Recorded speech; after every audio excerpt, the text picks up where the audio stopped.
Maligayang pakikinig sa Tagalog Audio Bible PH.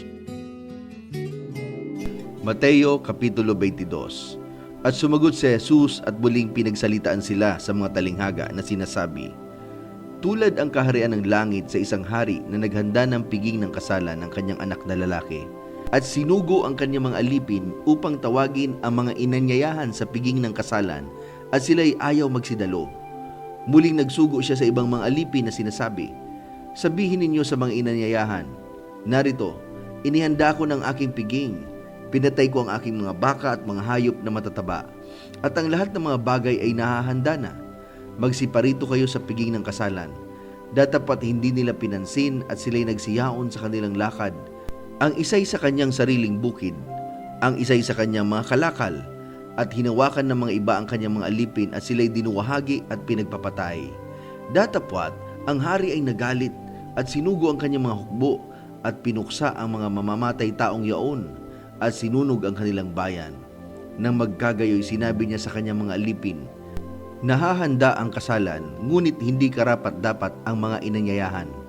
Magsiparoon nga kayo sa mga likuang lansangan at anyayahan ninyo sa piging ng kasalan ang lahat ninyong masumpungan. At nagsilabas ang mga aliping yaon sa mga lansangan at kanilang tinipon ang lahat nilang nasumpungan, masasama at mabubuti, at napuno ng mga panauhin ng kasalan. Datapwat pagpasok ng hari upang tingnan ang mga panauhin, at do'y nakita niya ang isang tao na hindi nararamtan ng damit kasalan. At sinabi niya sa kanya, kaibigan, ano't pumasok ka rito na walang damit kasalan? At siya'y naumid.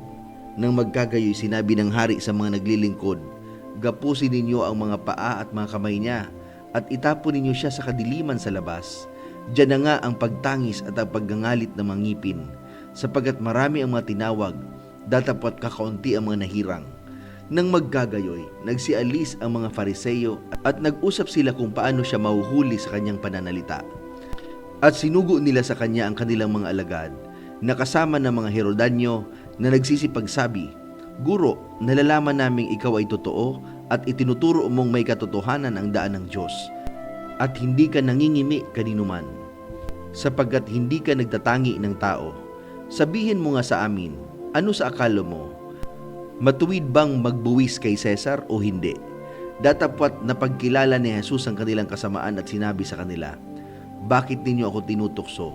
Kayong mapagpaimbabaw, ipakita ninyo sa akin ang salaping pangbuwis. At dinala nila sa kanya ang 1 denaryo, at sinabi niya sa kanila, kanino ang larawang ito at ang nasusulat? Sinabi nila sa kanya, kay Cesar. Nang magkagayoy, sinabi niya sa kanila, kaya't ibigay ninyo kay Cesar ang kay Cesar, at sa Diyos ang sa Diyos. At pagkarinig nila nito ay nagsipanggilala sila, at siya'y iniwan at nagsiyaon.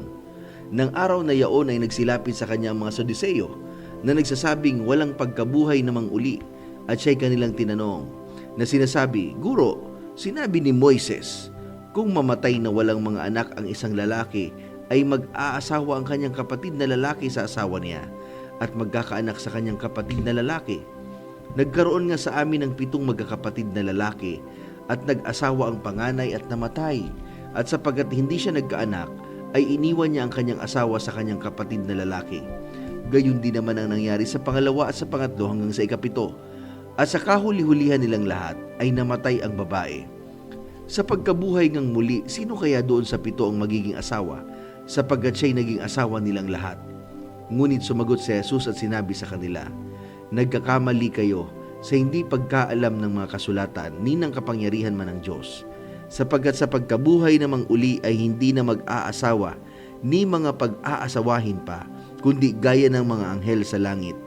Datapwat tungkol sa pagkabuhay namang uli ng mga patay, hindi ba ninyo nabasa ang sinalita sa inyo ng Diyos na nagsasabi, ako ang Diyos ni Abraham at ang Diyos ni Isaac at ang Diyos ni Jacob.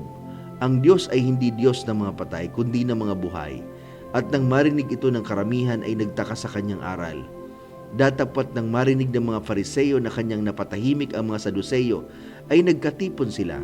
At isa sa kanila, na tagapagtanggol ng kautusan ay tinanong siya ng isang tanong upang siya'y tuksuhin, Guro, alin ba ang dakilang utos sa kautusan? At sinabi sa kanya, iibigin mo ang Panginoon mong Diyos ng buong puso mo at ng buong kaluluwa mo at ng buong pag-iisip mo.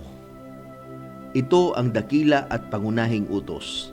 At ang pangalawang katulad ay ito, ibigin mo ang iyong kapwa na gaya ng iyong sarili. Sa dalawang utos na ito'y nauuwi ang buong kautusan at ang mga propeta. Habang nagkakatipon nga ang mga Fariseyo ay tinanong sila ni Jesus ng isang tanong na sinasabi, ano ang akala ninyo tungkol kay Kristo? Kanino bang anak siya? Sinabi nila sa kanya, kay David. Sinabi niya sa kanila, kung gayoy bakit tinatawag siya ni David na Panginoon sa Espiritu na nagsasabi, sinabi ng Panginoon sa aking Panginoon, maupo ka sa aking kanan hanggang sa ilagay ko ang iyong mga kaaway sa ilalim ng iyong mga paa. Kung tinatawag nga siya ni David na Panginoon, paanong siya'y kanyang anak? At walang sino mang nakasagot sa kanya sa isang salita, ni wala sino mang nangahas buhat sa araw na yon na tumanong pa sa kanya ng anumang mga tanong. Mateo Kapitulo 23. Nang magkagayoy nagsalita si Jesus sa mga karamihan at sa kanyang mga alagad na nagsasabi, nagsisiupo ang mga eskriba at mga Fariseyo sa luklukan ni Moises.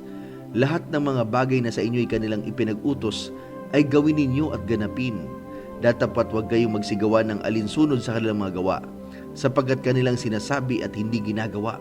Oo, sila'y nagbibigkis ng mabibigat na pasan at mahihirap na dalhin, at ipinapasan nila sa mga balikat ng mga tao, datapat ayaw man lamang nilang kilusin ang kanilang daliri. Datapat ginagawa nila ang lahat ng kanilang mga gawa upang makita ng mga tao, sapagkat nagpapalapad sila ng kanilang pilakterya at nagpapalapad ng mga laylayan ng kanilang mga damit, at iniibig ang mga pangulong dako sa mga pigingan at ang mga pangulong luklukan ng mga sinagoga, at pagpugayan sa mga pamilihan, at ang sila'y tawagin ng mga tao, Rabay. Datapat kayo'y huwag patawag na Rabay, sapagkat iisang inyong guro at kayong lahat ay magkakapatid. At huwag ninyong tawaging inyong ama ang sino mang tao sa lupa, sapagkat iisang inyong ama. Sa makatuwid bagay, siya'y na nasa langit. Ni huwag kayong patawag na mga Panginoon, sapagkat iisang inyong Panginoon. Sa makatuwid bagay ang Kristo. Datapat ang pinakadakila sa inyo ang magiging lingkod ninyo. At sino mang nagmamataas ay mabababa, at sino mang nagpapakababa ay matataas. Datapwat sa aba ninyo, mga eskriba at mga Fariseyo, mga mapagpaimbabaw, sapagkat sinasarhan ninyo ang kaharian ng langit laban sa mga tao, sapagkat kayo hindi nagsisipasok, at ang nagsisipasok man ay ayaw ninyong bayaang makapasok. Sa aba ninyo, mga eskriba at mga Fariseyo, mga mapagpaimbabaw, sapagkat sinasakmal ninyo ang mga bahay ng mga babaeng balo, at inyong dinadahilan ang mahahabang panalangin, kaya't magsisitanggap kayo ng lalong mabigat na parusa. Sa aba ninyo, mga eskriba at mga Fariseyo, mga mapagpaimbabaw, sapagkat inyong nililibot ang dagat at ang lupa sa paghanap ng isa ninyong makakampi. At kung siya'y magkagayo na, ay inyong ginagawa siyang makaibayo pang anak ng impyerno kaysa inyong sarili. Sa aba ninyo, kayong mga taga-akay na bulag, na inyong sinasabi, kung ipanumpa nino man ang templo ay walang anuman, datapat kung ipanumpa nino man ang ginto ng templo ay nagkakautang nga siya. Kayong mga mangmang at mga bulag, sapagkat alin ba ang lalong dakila, ang ginto o ang templong bumabanal sa ginto? At kung ipanumpa nino man ang dambana ay walang anuman, datapat kung ipanumpa nino man ang handog na nasa ibabaw nito ay nagkakautang siya. Kayong mga bulag, sapagkat alin ba ang lalong dakila, ang handog o ang dambana na bumabanal sa handog? Kaya't ang nanunumpa sa pamamagitan ng dambana ay ipapanumpa ito, at ang lahat ng mga bagay na nasa ibabaw nito. At ang nanunumpa sa pamamagitan ng templo ay ipanunumpa ito, at yung tumatahan sa loob nito. Ang nanunumpa sa pamamagitan ng langit ay ipinapanumpa ang luklukan ng Diyos, at yung nakaluklok doon. Sa aba ninyo, mga eskriba at mga Fariseyo, mga mapagpaimbabaw, sapagkat nagbibigay kayo ng ikapo ng yerbabuena at ng anis at ng kumino, at inyong pinababayaang di ginagawa ang lalong mahahalagang bagay ng kautusan, na dili iba't ang katarungan at ang pagkahabag at ang pananampalataya. Dapat sana ninyong gawin ang mga ito, at huwag pabayaang di gawin yung iba. Kayong mga taga-akay na bulag na inyong sinasala ang lamok at nilulunok ninyo ang kamelyo. Sa aba ninyo, mga eskriba at mga Fariseyo, mga mapagpaimbabaw, sapagkat inyong nililinis ang labas ng saro at ng pinggan. Datapat sa loob ay puno sila ng panglulupig at katakawan. Ikaw bulag na Fariseo, linisin mo muna ang loob ng saro at ng pinggan, upang luminis naman ang kaniyang labas. Sa aba ninyo mga eskriba at mga Fariseo, mga mapagpaimbabaw, sapagkat tulad kayo sa mga libingang pinaputi na may anyong maganda sa labas. Datapwat sa loob ay puno ng mga buto ng mga patay na tao at ng lahat ng karumal-dumal. Gayon din naman kayo, sa labas ay nag-aanyong matuwid sa mga tao, ngunit sa loob ay puno kayo ng pagpapaimbabaw at katampalasanan.